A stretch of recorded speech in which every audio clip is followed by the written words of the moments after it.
Hello everybody, क्या हाल चाल। मैं हूं अफजल करीम और आप सभी का आज के इस लेक्चर में द मोस्ट वेलकम है, जिसमें नीट के पैटर्न पर chemistry level of question practice का पार्ट 2 हम आज कवर करेंगे। ठीक है, तो चलिए स्टार्ट करते हैं without any wasting of time.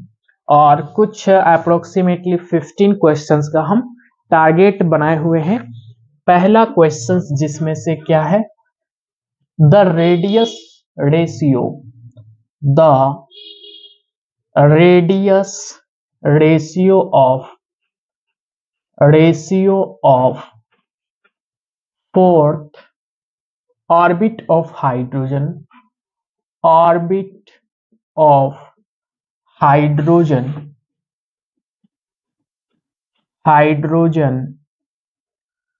atom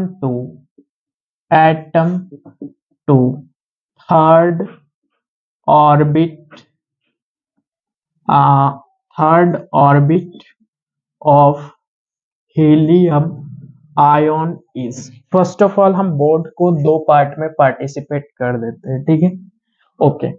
the radius ratio, अब आप देखिए हाइड्रोजन एटम और हीलियम आयन, यानी कि बोलने का तात्पर्य ये है कि हाइड्रोजन एटम जिसमें एक इलेक्ट्रॉन इन्वॉल्व है, ओके।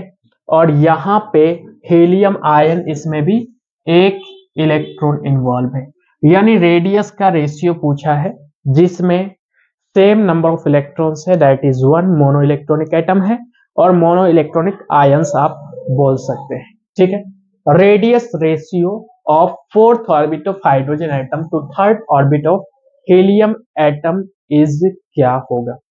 तो रेडियस का जनरलाइज्ड फॉर्मूला होता है मोनो इलेक्ट्रॉनिक एटम के लिए 0.529 multiply n square upon Z.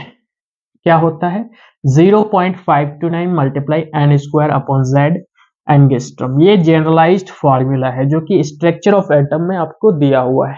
ठीक है सर, यहाँ पे हमको रेडियस रेशियो चाहिए किसका बारे में, radius ratio of hydrogen upon radius ratio of helium ion चाहिए, यानी रेशियो चाहिए। ओके, हाइड्रोजन अगर हम देखते हैं हाइड्रोजन एटम, तो हाइड्रोजन एटम के लिए Z इज इक्वल टू, यानी एटॉमिक नंबर 1 होता है, और इसका n की वैल्यू कितना दिया हुआ है, n is nothing but number of orbit, fourth orbit दिया हुआ है, यानी n is equal to 4।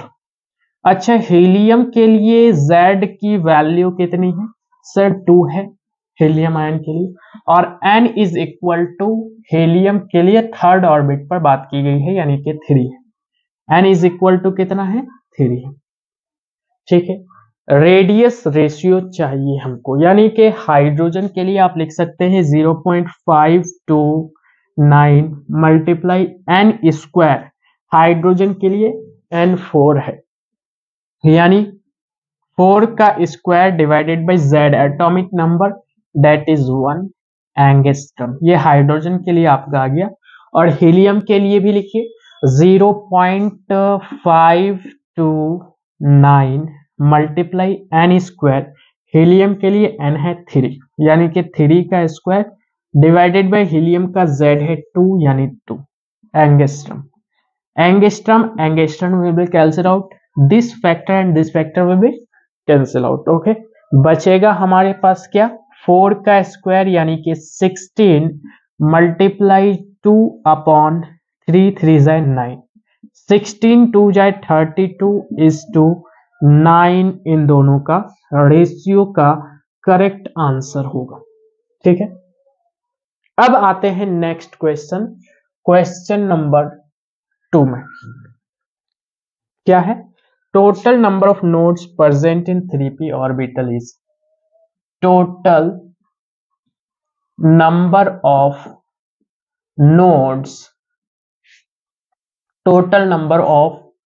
nodes present in 3p orbital will be कितना टोटल नंबर ऑफ नोड्स होते हैं। ये भी स्ट्रक्चर ऑफ एटम से रिलेटेड क्वेश्चन है। अप्रोक्सीमेटली ऑल आज जितना भी सारे करेंगे सभी स्ट्रक्चर ऑफ एटम पर बेस्ड है। और स्ट्रक्चर ऑफ एटम में आपने पढ़ा है कि नोड्स जो है दो टाइप के होते हैं।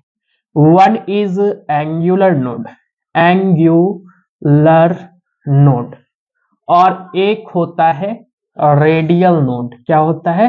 Radial node, radial node. जब भी आपको टोटल नोड के बारे में बात किया जाए कि टोटल नंबर ऑफ नोड्स बताइए, तो total number of nodes is equal to angular node plus radial node को मिला करके बोला जा रहा है। Angular node plus radial node मिला करके बोला जा रहा है। ओके सर, ये क्लियर है रेडियल नोड। अब आप देखिए यहाँ पे एंगुलर नोड जो कि आपका L के बराबर होता है। सर L क्या होता है? एजीमुथल क्वांटम नंबर या फिर angular quantum number. L is nothing but azimuthal quantum number या फिर angular quantum number. Radial node होता है n minus L minus one. क्या होता है? n minus L minus one, जहां पे n क्या है? Principal quantum number, minus l क्या है? Azimuthal quantum number, that is also referred to as angular quantum number, and one factor है।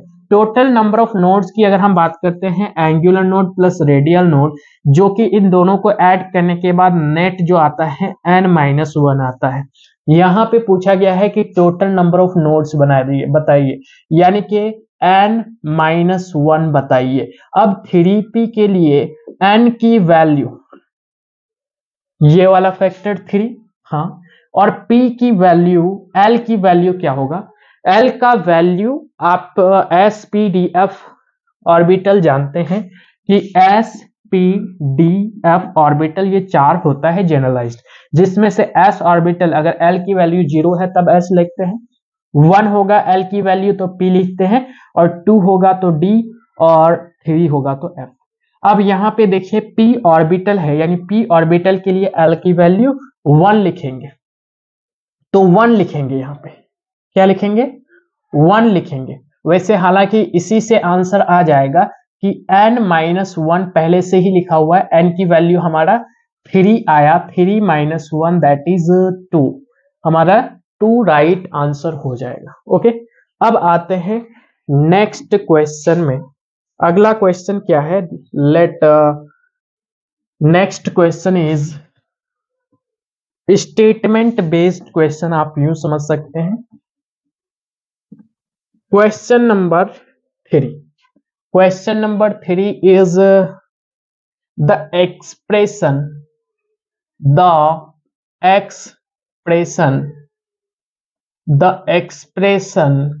that is 2 whole into 2l plus 1 represents okay, the expression that is 2 whole into 2l plus 1 represents option 1. First option is maximum number of electrons in a subshell, maximum number of electrons in a subshell, maximum number of electrons in a subshell. Option number 2, maximum number of electrons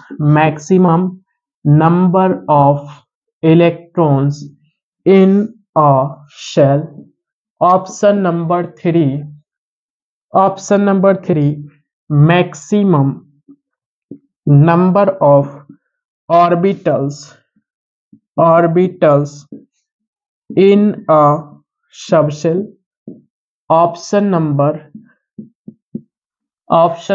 4, that is maximum number of electrons in an orbital. एक orbital में particular maximum number of electrons कितना होगा? क्या आप जानते हैं? देखिए 2l plus 1, जहां पे l आपका नंबर ऑफ ऑर्बिटल्स है, n आपका क्या है? l आपका नंबर ऑफ ऑर्बिटल्स, s है, p है, d है, मतलब रिप्रेजेंटेशन करता है स्पेसिफिक नाम को, नंबर ऑफ ऑर्बिटल्स नहीं है।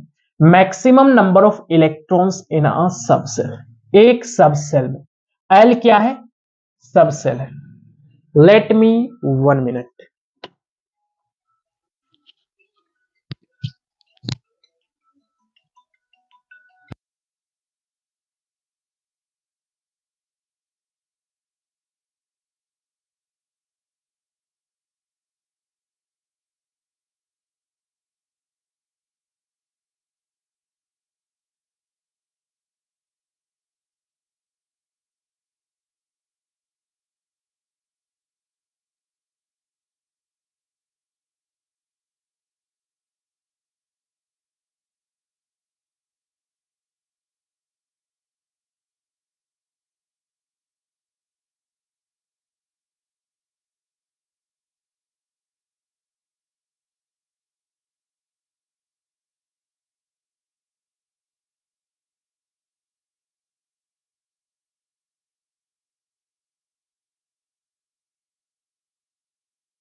हेलो। हाँ, तो क्वेश्चन नंबर थर्ड में था, एक्सप्रेशन 2 होल इंटू 2l+1 को बताना है। जहां पे l क्या है? ऑर्बिटल है। l क्या है? ऑर्बिटल का नेम आप बोल सकते हैं कि 1 होगा तो p ऑर्बिटल, 0 होगा तो s ऑर्बिटल। ओके, तो maximum number of electron in a subshell, या फिर आप बोल सकते हैं सब सेल भी बोल सकते हैं। क्या बोल सकते हैं? सब सेल भी बोल सकते हैं। जैसे कि maximum number of electrons in a shell, ये है maximum number of electrons in a subshell. Subshell क्या होता है? एस, पी, डी और एफ, ये सब सबशेल है। जैसे कि एस के लिए एक ऑर्बिटल, ऑर्बिटल भी बोल सकते हैं या सबशेल भी बोल सकते हैं। पी के लिए, पी के लिए 3 ऑर्बिटल होता है या 3 सबशेल बोल सकते हैं। Maximum number of S orbitals के लिए एल इज इक्वल टू 0 होता है, जिसमें आप 2 इलेक्ट्रॉन्स को फुलफिल कर सकते हैं। ठीक है, अब L is equal to 0 put करने के बाद अगर ये ओवरऑल वैल्यू 2 आता है, यानी इसका मतलब कि first statement maximum number of electrons in a subshell का ये फॉर्मूला होगा। अब देखिए L is equal to 2, L is equal to 0, 2 multiply 0 0 plus 1 1 multiply 2 2 आएगा। अच्छा, और एक बार क्लियरिफाई कर लेते हैं कि p ऑर्बिटल्स में हम जानते हैं कि मैक्सिमम नंबर ऑफ इलेक्ट्रॉन्स आपका 6 होगा। ठीक है सर। अब L की वैल्यू p ऑर्बिटल के लिए 1 है। अब इस फॉर्मूला में अगर L का वैल्यू हम 1 रखते हैं तो मैक्सिमम नंबर ऑफ मैक्सिमम इसका रिजल्ट कितना आना चाहिए? 6 आना चाहिए, तब हमारा ए स्टेटमेंट सही होगा। देखिए 2l plus 1 whole into 2, L का वैल्यू 1 रखिए, यानी 2 होल इंटू 2 मल्टीप्लाई 1 प्लस 1, यानी इसका वैल्यू 6 आया। मैक्सिमम नंबर ऑफ इलेक्ट्रॉन्स 6 है, बिल्कुल ठीक है। यानी कि ऑप्शन नंबर ए ही हमारा करेक्ट है। फिर भी ऑप्शन नंबर 2, 3 और 4 को भी डिस्क्राइब कर लेते हैं कि maximum number of electrons in a shell, maximum number of electrons किसी भी शेल में क्या होगा? शेल मतलब कि आपका n मान लीजिए n इज इक्वल टू 1 हुआ, तो maximum number of electrons first shell में 2 हो सकते हैं, सेकेंड सेल में 8, यानी कि 2n स्क्वायर के पावरफुल हो सकता है। Maximum number of electrons in a shell is 2n square, जो कि बोर थ्योरी के अकॉर्डिंग भी आ जाता है। दूसरा क्या है? Maximum number of orbitals in a subshell, maximum number of orbitals in a subshell क्या होगा? जैसे कि L इज इक्वल टू 0, यहां पे एक सबसेल S है जिसमें एक ही ऑर्बिटल है। अब L इज इक्वल टू 1 हो जाए, यानी p ऑर्बिटल है, p ऑर्बिटल है, इसमें सबसेल कितना है? 1 2 3, टोटल 3 है। यानी फॉर्मूला कुछ ऐसे बनाना है जिसमें L का वैल्यू अगर 0 हो तो सबसेल का मैक्सिमम नंबर 1 आना चाहिए। L का वैल्यू अगर 0 हो तो सबसेल का मैक्सिमम वैल्यू 1 आना चाहिए। क्या इस फॉर्मूला से पुट करने पर आ जाएगा? हाँ आ जाएगा। 1 पुट करने पर इस फॉर्मूला पर 3 आ जाएगा। क्या 1 अगर हम पुट करते हैं तो 2 × 1 + 1 यानी कि 3 आ जाता है। यानी इसका जो आंसर होगा maximum number of orbitals in a shell subshell, इसका हो जाएगा 2l + 1। क्या हो जाएगा? 2l + 1। अगला है maximum number of electrons in an orbital. एक ऑर्बिटल में मैक्सिमम नंबर ऑफ इलेक्ट्रॉन्स क्या होगा? चाहे p ऑर्बिटल हो, d ऑर्बिटल हो, एक ऑर्बिटल में, एक ऑर्बिटल की बात हो रही है। इन एन ऑर्बिटल, एक ऑर्बिटल में मैक्सिमम नंबर ऑफ इलेक्ट्रॉन्स तो आप 2 ही ना रख सकते हैं, तो इसका करेक्ट आंसर 2 होगा। ठीक है ना? यानी maximum number of electron in a subshell का होता है 2 whole * 2l + 1। Maximum number of electrons in a shell होता है 2n² and maximum number of orbital in a subshell होता है 2l + 1। Maximum number of electron in an orbit 2 होता है, orbital 2 होता है। राइट? अब आते हैं नेक्स्ट क्वेश्चन। अगला क्वेश्चन क्या कहा जाता है? ये आपका इनऑर्गेनिक केमिस्ट्री पर भी क्वेश्चन इसी फॉर्मेट में आता है। राइट? और फिजिकल में भी अप्रोक्स आ सकता है, लेकिन इनऑर्गेनिक में ज्यादातर आपको देखने को मिलेगा ये वाला क्वेश्चन। अब आते हैं नेक्स्ट क्वेश्चन नंबर 4 में, that is what is the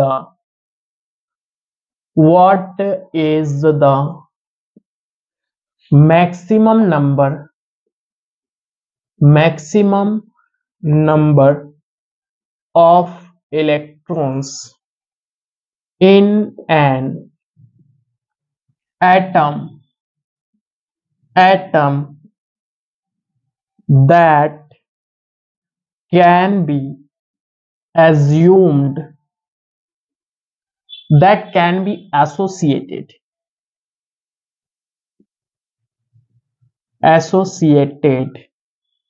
with the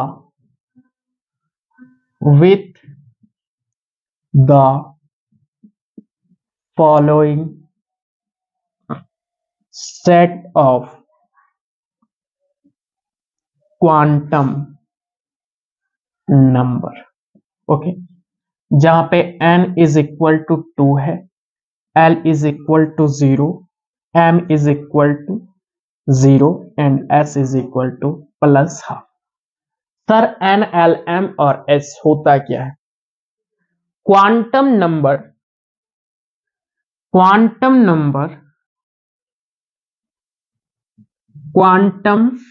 number total हमारे पास 4 क्वांटम नंबर होता है।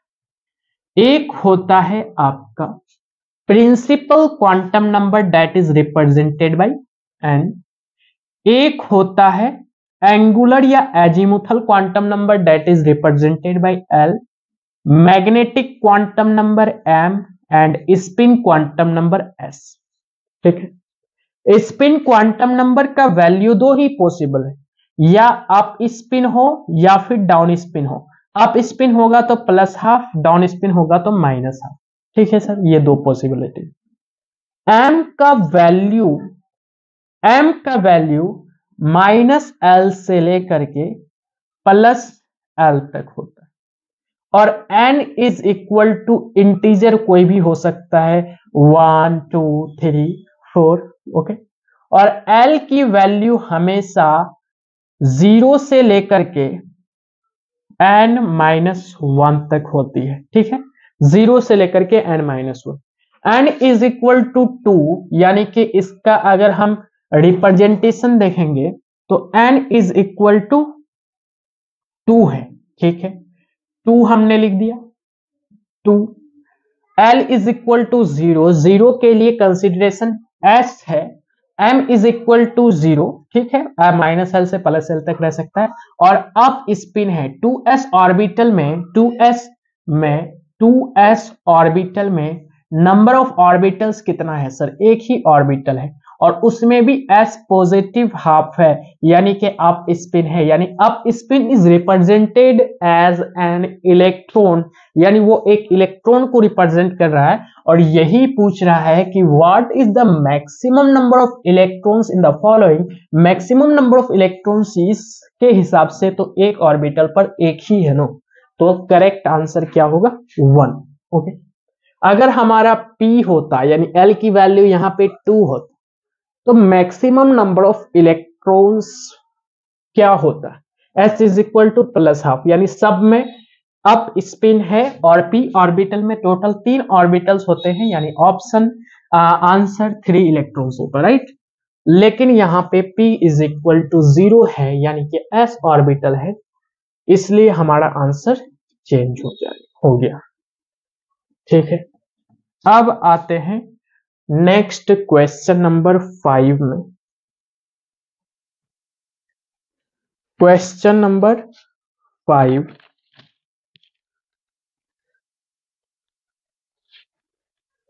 Cathode ray are also called as, question number 5 theoretical है, cathode ray are also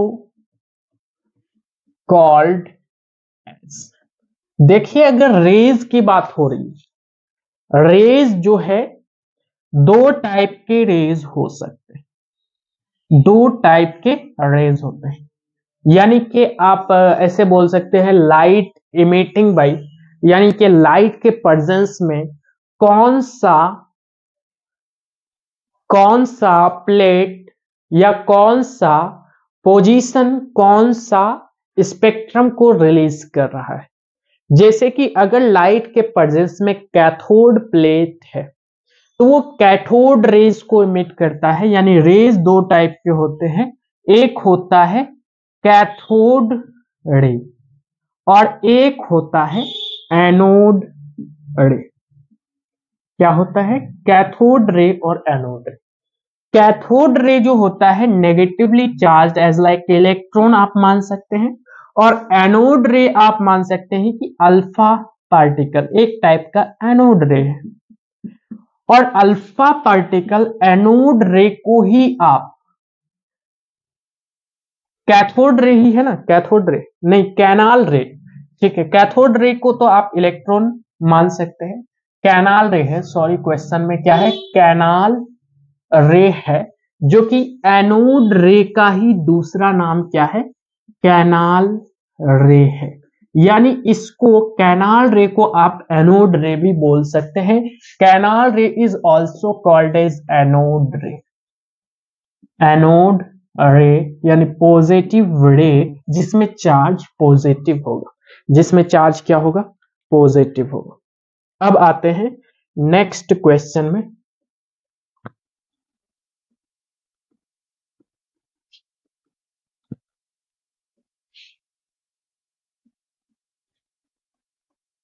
next question क्या है, carbon atom does not have electronic configuration. Carbon, question number 6, carbon atom does not have electronic configuration.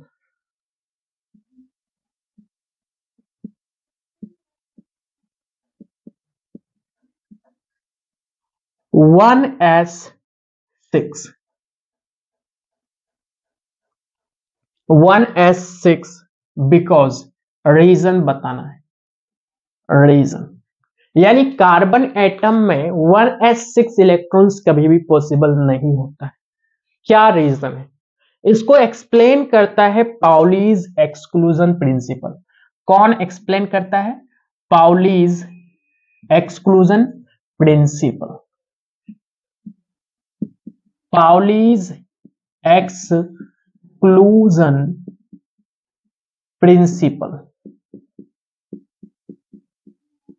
Pauli's exclusion principle के according जो है, Pauli's exclusion principle के according each orbital contain maximum 2 electrons. Each orbital contain maximum 2 electrons, maximum 2 electrons, 2 ही electrons maximum content हो सकता है। अब देखिए S orbital में नंबर ऑफ ऑर्बिटल्स कितने हैं भाई, 1 है, तो 1 में 2 ही इलेक्ट्रॉन्स आप रख सकते हैं, तो आपका ये रिप्रेजेंटेशन 1s2 हो जाएगा। ठीक है, 1s6 कभी भी नहीं होगा। 1x6 कहने का मतलब कि एक ऑर्बिटल में आप 6 इलेक्ट्रॉन्स को फुलफिल कर रहे हैं, और पाउलीज एक्सक्लूजन प्रिंसिपल इस सिस्टम को रॉन्ग माना है कि आप एक ऑर्बिटल में मैक्सिमम 2 ही इलेक्ट्रॉन्स फिल कर सकते हैं, या तो अप स्पिन वाला या फिर down spin, up and down, एक अप होगा तो दूसरा डाउन होगा, इसके अलावे आप नहीं कर सकते हैं fulfil number of electrons. Okay, next question है 7 number question. The second line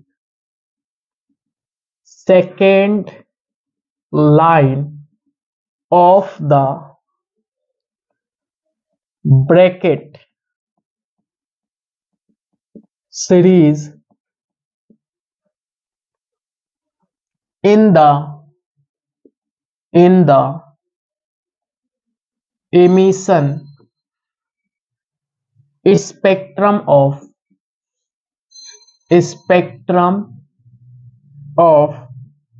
the hydrogen atom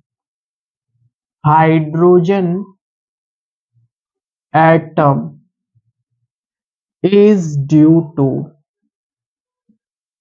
transition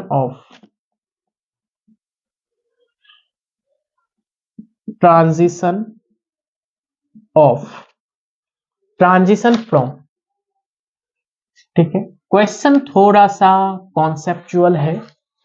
आपको बोल रहा है कि second line of Brackett series lines जो होते हैं, एक होता है as respect to ground state की बात करते हैं, ग्राउंड स्टेट की बात करते हैं। कौन सा स्टेट, ग्राउंड स्टेट में अगर n इज इक्वल टू 1 है, इसको बोलते हैं Lyman series. n is equal to 2 होगा तो ये बाल्मर सीरीज होगा, Balmer series. n is equal to 3 Paschen series, Paschen series. n is equal to 4 तब जाकर के ब्रैकेट सीरीज होता है, फिर उसके बाद पीफंड, हम्फ्रे, ये सब सीरीज होते हैं। अब यहां पे पूछा है कि second line of Brackett series in the emission spectrum of hydrogen atom is due to transition from. Okay, यानी ब्रैकेट सीरीज का ग्राउंड स्टेट में n इज इक्वल टू 4 होता है।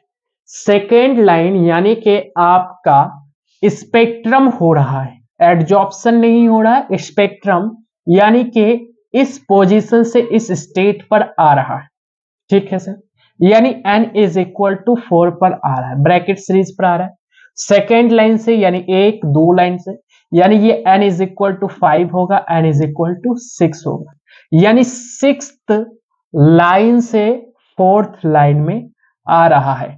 यानी आपका second line of Brackett series in the emission spectrum of hydrogen atom is due to transition from 6th spectral line to 4th spectral line is your correct answer, यानी आपका 6 से 4 के बीच। Okay, option ऐसे रह सकता है 5 से 4 के बीच, 5 से 3 के बीच, 6 से 4 के बीच, 4 से 6 के बीच नहीं, 6 से 4 के बीच आपका जो है second line of Brackett series में ट्रांजिशन होगा।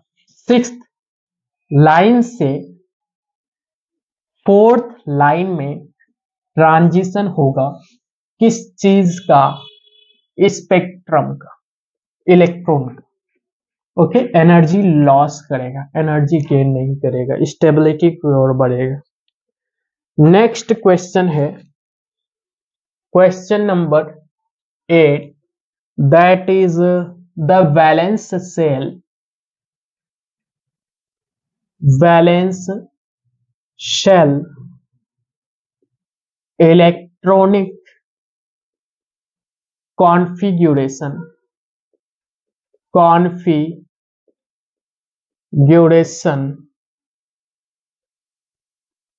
ओके ऑफ chromium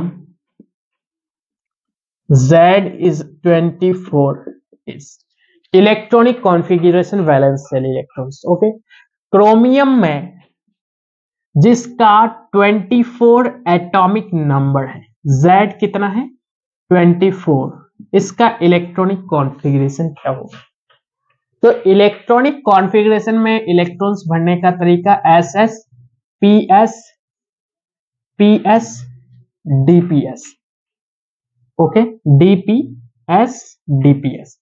अब जो है S1S 2S, 2P से स्टार्ट हो रहा है, 3S, 3P, 4S, 3D, 4P, 5S, ये होता है electronic configuration. Z is equal to 24 है तो 2 इलेक्ट्रॉन्स इसमें भर देंगे, 2 इलेक्ट्रॉन्स इसमें, 6 इलेक्ट्रॉन्स इसमें, टोटल हो जाएगा 10 इलेक्ट्रॉन, फिर 2 6, फिर 2 यहां पे आ गया आपका 10 8 18 और 2 20 और 4 24। आप बोलेंगे सर इतना पोर्शन को हम आर्गन बोल सकते हैं कि ये आर्गन इनर्ट गैस है और 4s2 3d4 होगा, लेकिन यहां पे आपका half field stable electronic configuration हो जाता है, जिससे S से ऑर्बिटल पहले इसमें हाफ फील्ड होता है तब S में आता है, यानी आप इसको लिखेंगे आर्गन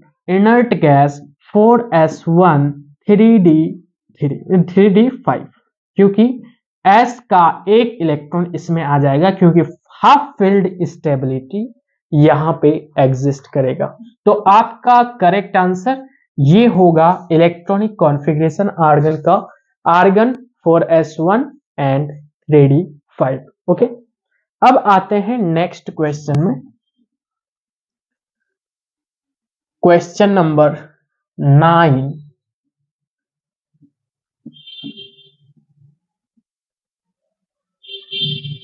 क्वेश्चन नंबर 9 क्या है?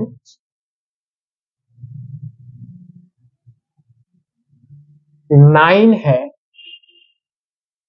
In a hydrogen spectrum, in a hydrogen spectrum if transition of electrons, if transition of electrons takes place from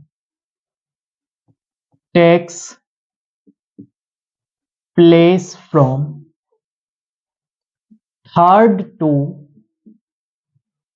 first orbit,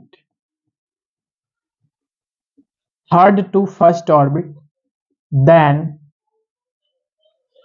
the total number of spectral lines orbit obtained in the spectrum, number of spectral lines obtained in the spectrum is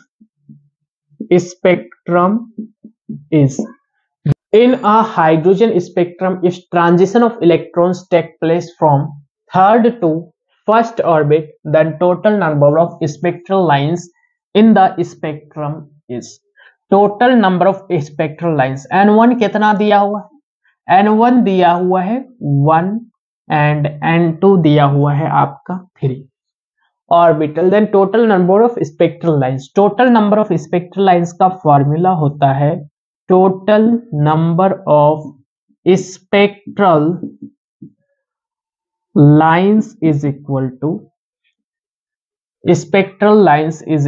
to n2 minus n1 whole into n2 minus n1 plus 1 divided by 2 ये formula होता है n2 क्या है 3 minus 1 whole into 3 minus 1 plus 1 divided by 2 ये आपका आ जाएगा 2 okay multiply 3 by 2 that is 3 is your correct answer total number of spectral line 3 होगा total number of spectral lines कितना होगा 3 होगा नेक्स्ट क्वेश्चन है number of wave in fifth Bohr orbit number of waves in fifth Bohr orbit is number of waves in fifth Bohr orbit is question number 10 number of waves in fifth Bohr orbit is orbit तो इसके लिए directly एक formula होता है कि number of wave अगर हम nth Bohr orbit में निकालते हैं nth बोर्स ऑर्बिट में निकालते हैं तो ये आपका n के बराबर ही होता है तो फिफ्थ बोर ऑर्बिट के लिए नंबर ऑफ वेव कितना होगा 5 ही होगा यानी 5 is your correct answer next question है question number 11 that is the velocity of electrons okay present in the first bore's orbit of lithium 2 positive ion is velocity of electrons present in first Bohr orbit of lithium 2 positive ion is ठीक है velocity निकालना electrons का first Bohr orbit मतलब कि n is equal to 1 दिया है lithium positive ion मतलब z is equal to 3 दिया है इसका वेलोसिटी क्या होगा सर वेलोसिटी का फॉर्मूला आप लगा सकते हैं 2.18 multiply 10⁻8 okay 10⁻8 multiply z by n होता है मीटर पर सेकेंड सर 2.18 मल्टीप्लाई 10⁻8 z की वैल्यू 3 है z की वैल्यू 3 है मतलब 3 डिवाइडेड बाई 1 दैट इज 3 8 जाए 24 का 4 कैरी 2 3 1 जाए 3 एंड 2 5 3 2 जाए 6 मल्टीप्लाई 10⁻8 मीटर पर second this is your correct answer अब आते हैं नेक्स्ट क्वेश्चन में आई थिंक यहाँ पे आपका 10⁻6 है 10⁻6 है ठीक है 10⁻6 स्पीड ऑफ लाइट 3 into 10⁻8 अच्छा speed of light 3 into 10⁻8 metre पर सेकेंड ओके अब आते हैं नेक्स्ट क्वेश्चन में question number 12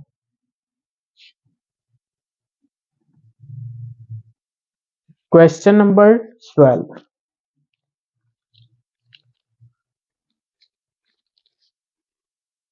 two electromagnetic radiations have two electromagnetic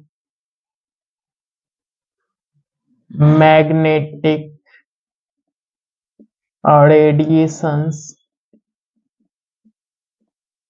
have wave number in the ratio 9:4, 9:4 है, ठीक है। their energies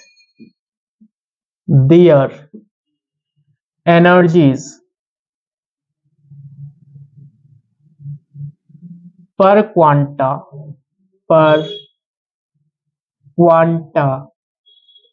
will be in the ratio of energies per quanta will be in the ratio of, ratio क्या दिया हुआ है, wave number का। Wave number nu bar से represent करते हैं, nu bar of 1 divided by nu bar of 2 is equal to 9:1 दिया। और एनर्जीज के बारे में हमको पूछा गया है, किसके बारे में, एनर्जीज के रेशियो के बारे में हमको पूछा गया। सर तो एनर्जी का रेशियो, अगर हम एनर्जी के बारे में बात करते हैं तो एनर्जी का जनरलाइज्ड फॉर्मूला होता है एच न्यू, यानी कि Planck constant into nu that is frequency. लेकिन तो हमको फॉर्मूला में फ्रीक्वेंसी का बार यानी न्यू बार दिया हुआ है, तो न्यू बार के टर्म्स में इसको कैसे कैलकुलेट करें। अच्छा, एक और फॉर्मूला होता है lambda is equal to C by nu. Lambda is equal to C by nu. हाँ, तो न्यू के जगह पर सी बाई लेमडा भी लिख सकते हैं। और 1 by lambda that is new bar 1 by lambda होता है। यानी फॉर्मूला देखिए, 3 फॉर्मूला का कंसेप्ट यहां पे है।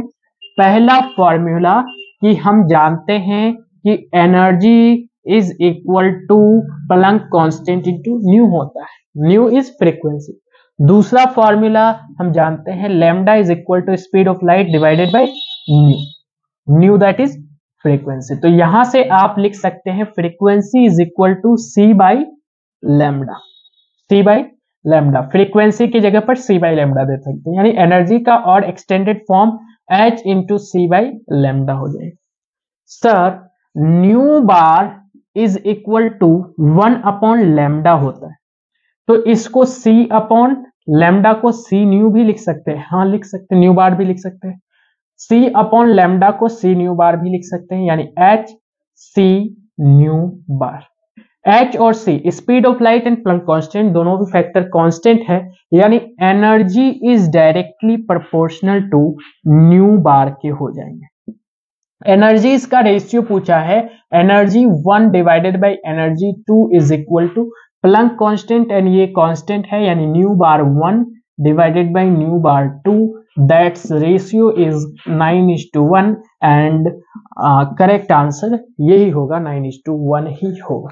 ठीक है, अब आते हैं नेक्स्ट क्वेश्चन में।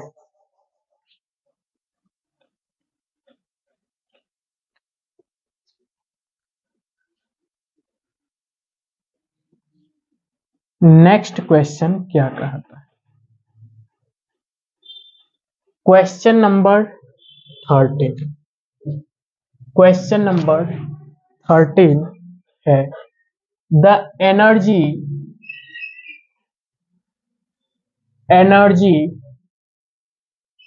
required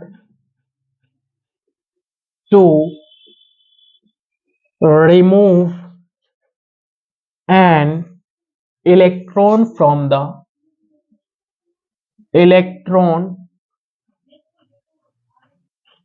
the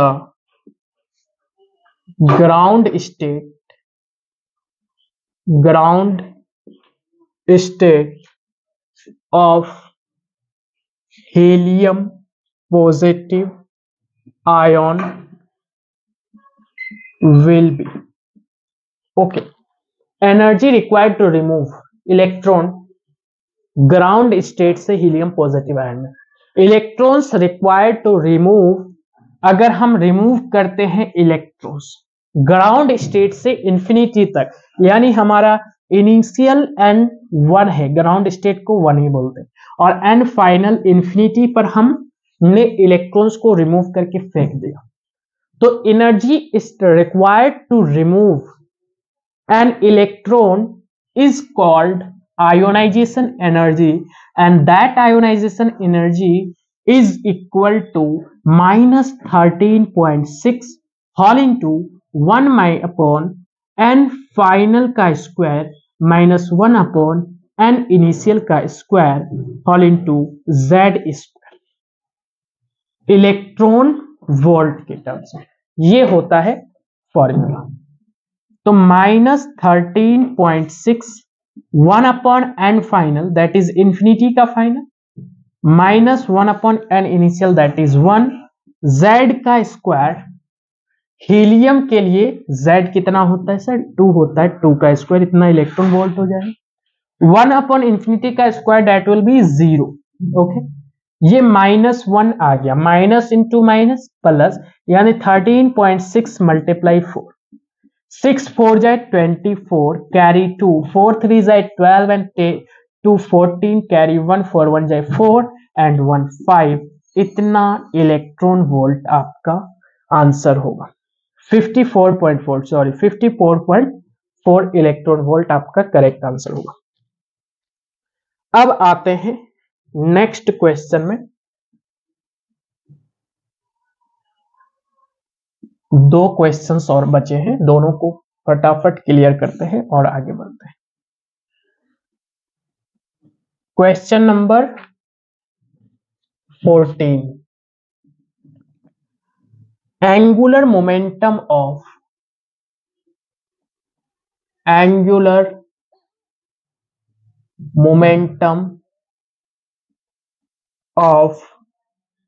electron in the fourth orbit of hydrogen atom is given by, एक चीज नोटेबल है कि स्ट्रक्चर ऑफ एटम्स से जितने भी सारे फॉर्मूलाज हैं उसमें सब मोनो इलेक्ट्रॉनिक एटम्स या मोनो इलेक्ट्रॉनिक आयंस के बारे में बात किया गया। Hydrogen atom that is mono electronic, angular momentum बताना है ऑफ इलेक्ट्रॉन इन द, जिसमें n इज इक्वल टू 4 है, orbit of hydrogen is given by. Angular momentum for hydrogen होता है angular momentum that is represented by L, momentum for hydrogen atom होता है NH upon 2 पाई, NH upon 2 पाई होता है। Angular momentum कितना होता है NH अपॉन 2 पाई, जहां पे n is equal to 4, H upon 2 pi, जहां पे H क्या है Planck constant that is 2H upon pi is your correct answer, 2H upon pi is your correct answer. अब आते हैं next and last question that is question number 50। Question number 15,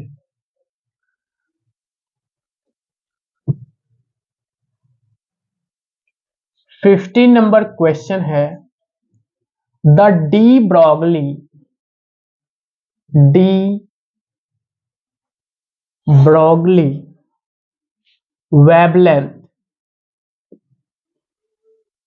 wavelength associated with an electron in the second Bohr's orbit of the hydrogen atom is, जहां पे radius of hydrogen atom, radius of orbit दे रखा है, radius of orbit is equal to 2.12 angstrom. देखिए de Broglie wavelength बताना है associated to with an electron of second Bohr orbit, जहां पे n इज इक्वल टू 2 है। De Broglie wavelength, sir de Broglie wavelength यानी लैम्डा पूछा गया है, लैम्डा इज इक्वल टू क्या होगा, सेकेंड बोर ऑर्बिट में यानी एन लैम्डा, इसका फॉर्मूला होता है 2 pi r, that is circumference of second Bohr orbit. 2 pi r is nothing but circumference of second Bohr orbit. तो यहां से lambda is equal to 2 pi r divided by n, n का value also 2, n का value भी 2 है, 2 से 2 cancel out, pi are, और पाई का वैल्यू 3.14 मल्टीप्लाइड रेडियस 2.12। ओके, तो अप्रोक्सीमेटली 3 2 जाए 6, 6 से थोड़ा सा ज्यादा, अप्रोक्सीमेटली आप 6 भी लिख सकते हैं, कोई दिक्कत वाली बात नहीं है। Angstrom is your correct answer, थोड़ा सा इससे ज्यादा होगा। तो चलिए फिर मिलते हैं नेक्स्ट वीडियो लेक्चर में, तब तक के लिए ओके बाय।